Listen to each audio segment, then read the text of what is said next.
Olá pessoal, nós vamos inaugurar aqui o resumo da semana. De onde surgiu essa ideia? Eu tenho por hábito semanalmente estabelecer uma conversa com uma professora amiga minha acerca das questões que envolvem o Brasil, o cenário internacional e notadamente a França. Este esquema de trabalho, portanto, baseado nisto, eu resolvi compartilhar com vocês este resumo, parte deste resumo da semana que nós fazemos, notadamente no que diz respeito ao Brasil. Tá bem? Isso é muito importante porque quando nós pegamos os fatos políticos, culturais, que aconteceram dentro do país, alguns acontecimentos, e colocamos eles semanalmente, nós temos uma tendência a pensar que determinados fatos não têm conexão um com o outro. E o objetivo, portanto, do resumo da semana é levar você a entender que os fatos têm conexão sim.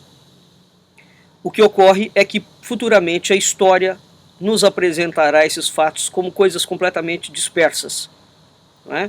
E nós pretendemos, portanto, abrir uma outra perspectiva de visão para vocês, aonde vocês deverão treinar o olho e, sobretudo, o ouvido acerca do que circula a nível de informação.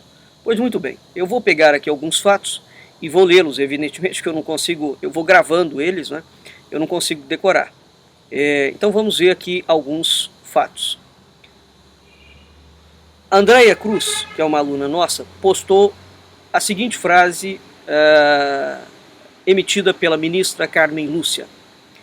Ela se opôs à decisão da Câmara sobre as 10 medidas anticorrupção. Ao mesmo tempo, ela defende a independência dos juízes. Ao mesmo tempo, ela também defende o livre agir do Supremo. Vejam vocês que essa é uma atitude completamente dúbia. A frase dela é a seguinte, abre aspas, toda ditadura começa rasgando a Constituição, ainda que sob várias formas, incluídas as subliminares de emendas mitigadoras das competências e garantias dos juízes. Amordaçando os juízes, no Brasil chegou-se à cassação de 3 ministros do STF, que desagradavam os então donos do poder de plantão. Imputam-se todas as mazelas a um corpo profissional que se sujeita a erros, sim, mas não tem nele a sua marca dominante. Desmoraliza-se, enfim, a instituição e seus integrantes para não se permitir que o juiz julgue que as leis prevaleçam e que a veracidade de erros humanos sejam apurados, julgados e punidos, se for o caso. Completou a presidente do STF e do CNJ. É bom recordar que a juíza Carmen Lúcia, quando na sua posse do STF, fez uma menção explícita à nova ordem mundial e às suas delicadezas. Essa frase aqui, portanto, é uma frase em que nós vamos verificar uma absoluta ambiguidade. Não é? Irene Dofens fez o seguinte post. Gilmar Mendes afirma o seguinte acerca da classe política brasileira. Abre aspas. O Brasil, apesar dos pesares, de todos os problemas, logrou produzir uma classe política de excelência. Fecha aspas. Bem, esse comentário é tão bombástico que ele é autoexplicativo, então na visão de Gilmar Mendes, que é do PSDB, o Brasil tem uma classe política de excelência, portanto todo o problema de corrupção que o Brasil tem não existe. Isso é uma mera abstração teórica, isso é uma obsessão insana da Lava Jato, não é? Porque a classe política brasileira não tem nenhum problema. É esse mesmo Gilmar Mendes que nesta semana, no Senado, diante do Sérgio Moro, não chamou o Sérgio Moro em nenhum momento de juiz. Chamava ele sempre pelo nome, numa clara demonstração de esvaziamento de autoridade do Sérgio Moro, e esse homem babou de ódio diante da Lava Jato. Aliás, não é a primeira vez que ele faz isso é um comportamento recorrente nele, e é interessante, porque o Gilmar Mendes, teoricamente, é um juiz dentro do STF que é a favor da população. Vocês estão redondamente enganados. Redondamente enganados. O Gilmar Mendes é fabiano até a medula. Né? E ele já vem dando algumas demonstrações, ele simplesmente está perdendo todas as estribeiras com a Lava Jato. Terceiro ponto. O Estadão noticiou que o Aécio Neves, diga-se Fernando Henrique Cardoso incluso, foi a articulação da manobra contra as 10 medidas anticorrupção. Quarto ponto. Marina Dias faz o seguinte post. O PSDB, leia-se Fernando Henrique Cardoso, cogita o fim do governo Temer e a eventual eleição de Fernando Henrique Cardoso para substituir Michel Temer. Isso está sendo ventilado há muito tempo, não é a primeira vez. Quinto ponto. Rodrigo Maia diz que o Congresso Nacional não tem obrigação de ouvir a voz das ruas. Sexto. O Supremo tornou Renan Calheiros réu, mas ele continuará no cargo. Vale recordar que, algum tempo antes, Dias Toffoli pediu vistas no processo que impede que réus ocupem a linha sucessória da presidência da República. Curiosamente, essa atitude do Dias Toffoli foi muito boa. Por quê? Porque se cair o Renan Calheiros, assume o Jorge Viana. E o objetivo é esse mesmo, que o Jorge Viana assuma a presidência do Senado. Agora, o que está acontecendo?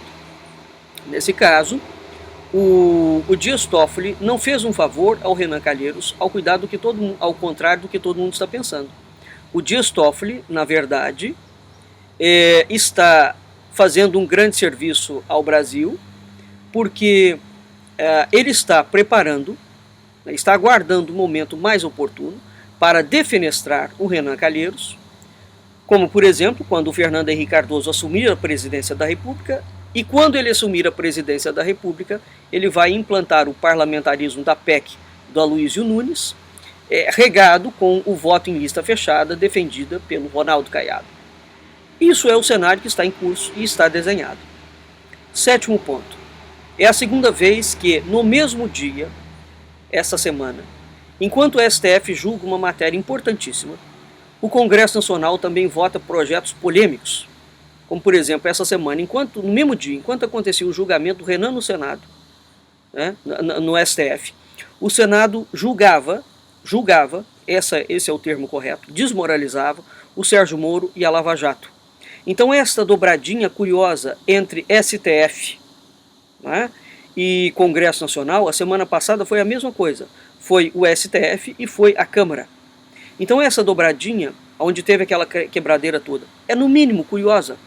Os três poderes resolvem trabalhar temas extremamente polêmicos no mesmo dia. É o que? É para despistar as pessoas. Então existe claramente uma estratégia aqui atrás desta dobradinha curiosíssima em cima dos poderes. Antes disso, nós vimos a trilogia Renan, Maia e Temer vindo a público, sentados numa mesma mesa, afirmando e tranquilizando a população que nada seria feito contra as 10 medidas contra a corrupção e contra a Lava Jato. Eles vieram a público falar isso, garantir isso. Imagina o que aconteceu essa semana, quando eles colocaram o Sérgio Moro, para desmoralizar completamente o Sérgio Moro, botaram um ministro do STF, o Gilmar Mendes, atacando e chegava a babar de ódio contra a Lava Jato e o Sérgio Moro. Né? Imagine quando eles afirmarem que eles estarão trabalhando contra a população. Então vejam, isso é mentira? Claro que não é mentira. Isso não é mais uma mentira, isso é uma estratégia. Que é a mesma estratégia que eu falei para vocês, que eles na nossa aula da ditadura democracia desta semana, que eu falei para vocês que eles utilizam.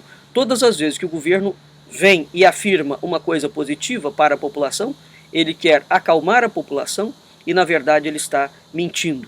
Não porque ele não saiba o que fazer. A mentira aqui é uma mentira sempre estratégica. Ponto 9. Vamos dar um exemplo de duas esquerdas camaleônicas no Brasil, camuflada o quê? De direita, de conservadorismo. Vamos entender o que está surgindo no cenário. João Amoedo, fundador do Partido Novo, falou o seguinte, abre aspas, então, no primeiro momento, se pessoas que têm esses mesmos conceitos quanto ao Novo são muito bem-vindas, independente se elas têm um posicionamento pró ou contra o aborto, pró ou contra as drogas. Apesar de serem temas polêmicos, de ter tido uma discussão, nós queremos ter uma outra agenda que entendemos ser mais urgente para o país, que é a redução do tamanho do Estado com devolução de poder aos indivíduos. Posto isso, inicialmente esses assuntos podem ser deixados para uma discussão posterior. Ora, senhor Amoedo, Esse é exatamente o argumento do PSDB, a diminuição do tamanho do Estado e a devolução do poder aos indivíduos. É o socialismo fabiano, não é? Agora, a partir do momento que um partido novo lança-se como novo, e para ele não faz a menor diferença se a pessoa é pró ou contra aborto, ou pró ou contra as drogas, então vejam vocês que nós estamos vertendo nada dentro do vazio. Post de Nádia Bevilacqua, abre aspas. Fernando Henrique, ao vivo, no programa do Diálogo da Globo News, falou o seguinte: ele defendeu Lula, e ele disse que o Lula será imbatível daqui a 6 meses, e citou o MBL como a direita que irá aglutinar o povo ao novo governo. Bom, o Fernando Henrique Cardoso tem um horror à direita, aliás, ele sempre diz que não é de direita. Entretanto, ele vem a público na Globo News dizer que o MBL é a direita e louvando o movimento MBL à direita. A coisa está clara, notória e evidente a quem esse movimento serviu, a quem ele serve e por que ele foi colocado lá dentro. E nós finalizamos aqui deixando para vocês algumas perguntas e algumas reflexões. Diante desses poucos exemplos, nós podemos dizer que os 3 poderes da República são independentes? Ou antes, que eles agem de modo conivente e criminoso contra a população? Segunda pergunta e segunda reflexão. Está claro para vocês, diante dessas evidências, a estratégia das tesouras entre todos os partidos políticos brasileiros, inclusive aqueles indivíduos que vocês acham que são de direita ou que estão a favor do povo? Não, eles estão a favor do povo em uma ou outra agenda, quando esta agenda convém a eles, como por exemplo o senhor Ronaldo Caiado. É dessa forma que a classe política brasileira age. Terceiro, está claro que todos os partidos políticos do Brasil atuam em bloco contra o povo e a favor do crime e da agenda deles. Quarto, está claro para vocês que quando a classe política brasileira, um juiz, qualquer indivíduo dos 3 poderes, anunciam medidas positivas para o povo, eles estão mentindo? Porque logo em seguida eles editam medidas contra o povo? É isto que tem que ficar claro. É essa estratégia chamada estratégia das tesouras. As pessoas falam muito da estratégia, elas não conseguem perceber como ela atua. Para finalizar, embora não tenha sido um post dessa semana, mas eu lembro que o Cristóvão Buarque, e eu até fiz um Conselheiro AK sobre isso, disse sobre o surgimento da nova esquerda no Brasil. A nova esquerda no Brasil será capitaneada pelos seguintes partidos: PV, Rede, PDT, PPS. Essa é a nova esquerda no Brasil, com lançamento em site do PPS. Qual é a nova direita? Partido Novo e um novíssimo movimento MBL, entre algumas outras delicadezas. A coisa está clara, está pública, vamos aprender a